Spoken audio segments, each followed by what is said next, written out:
After working with my kids all day, sometimes it's hard to muster the energy for self-improvement. But I realized I had to do it. Just like working out, the toughest part is getting started. So, after a few episodes of Landman, I settled down for at least 30 minutes of reading. What am I reading? Here are a few of the good reads I have finished. All right, let's jump right into Good Reads for Educators Part 1. Special announcement for DMV viewers. The Teacher is holding a community event in the Montgomery County, Maryland area. Great guest speakers, resources, vendors, and light refreshments will be present. Space is limited, so please RSVP ASAP. The EventBrite link is in the description below. We hope to see you there. Now, back to our regular programming. So we'll have an overview of the importance of continual learning. Then we'll jump into the miseducation of the Negro, process of education, compulsory miseducation, and dumbing us down. And these are just in chronological order. I've read them, but I decided to put them in chronological order, including the ones for part 2. So, importance of continual education, right? It improves instructional effectiveness. We're learning new things. We're applying new things. Keeps us current, even if we're going back and looking at historical texts like we're going to look at most of the ones today. Strengthens student achievement because we can go back. We can read about new approaches and strategies that support student achievement. It can definitely enhance technology integration as we get into the newer texts. Promotes reflective practice, prevents burnout. When you read and connect with other educators, and it can kind of re-spark that fire, if you will. Definitely builds your leadership capacity, and it supports equity and responsiveness. So the first text, yes, we go back to 1933. This is one of my favorites. And ironically, it comes first.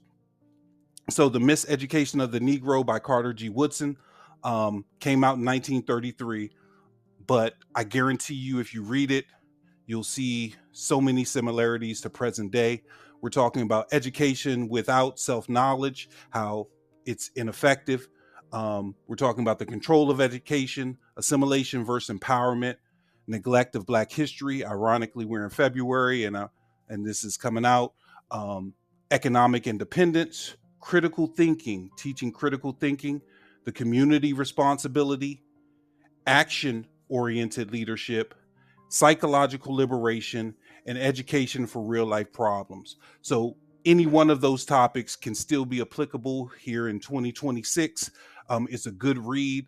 It's one of those books that you read once, put it to the side, reflect on it, and then maybe you come back a couple years later after teaching for a while and look at it again, and you may see something new. All right, but it's definitely a good read. It's a dense read in the sense that it is very technical, but it's also a conversation that Woodson has with you when you really get into it. So The Process of Education by Jerome Bruner. This is another good one, 1960. So we're moving on up.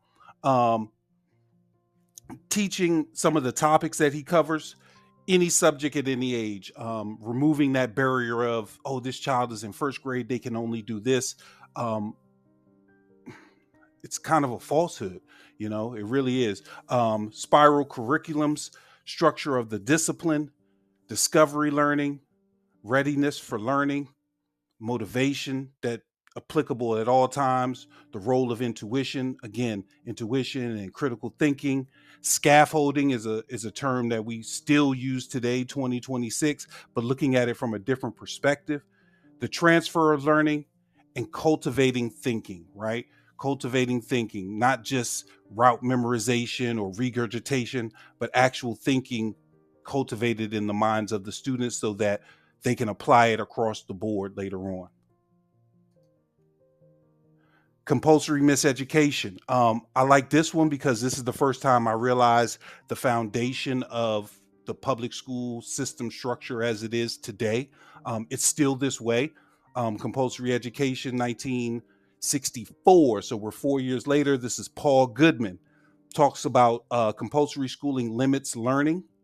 Talks about the disconnect from real life.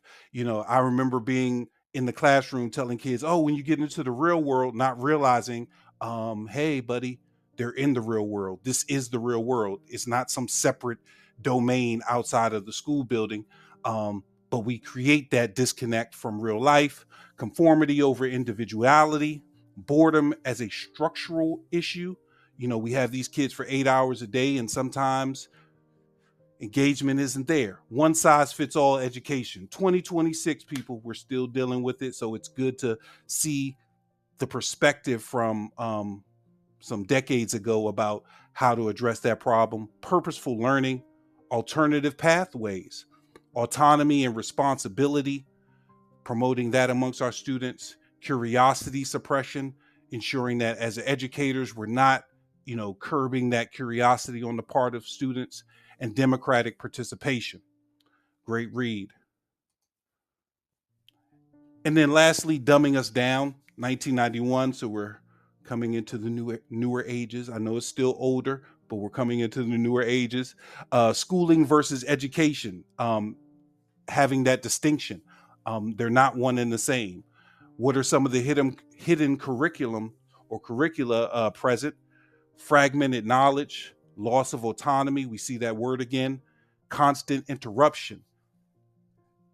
As a teacher, you can relate to that one. You plan out this great lesson. You got 90 minutes, and then all of a sudden we got a fire drill. We got this drill. We have pullouts for this, and constant interruption based on the structure.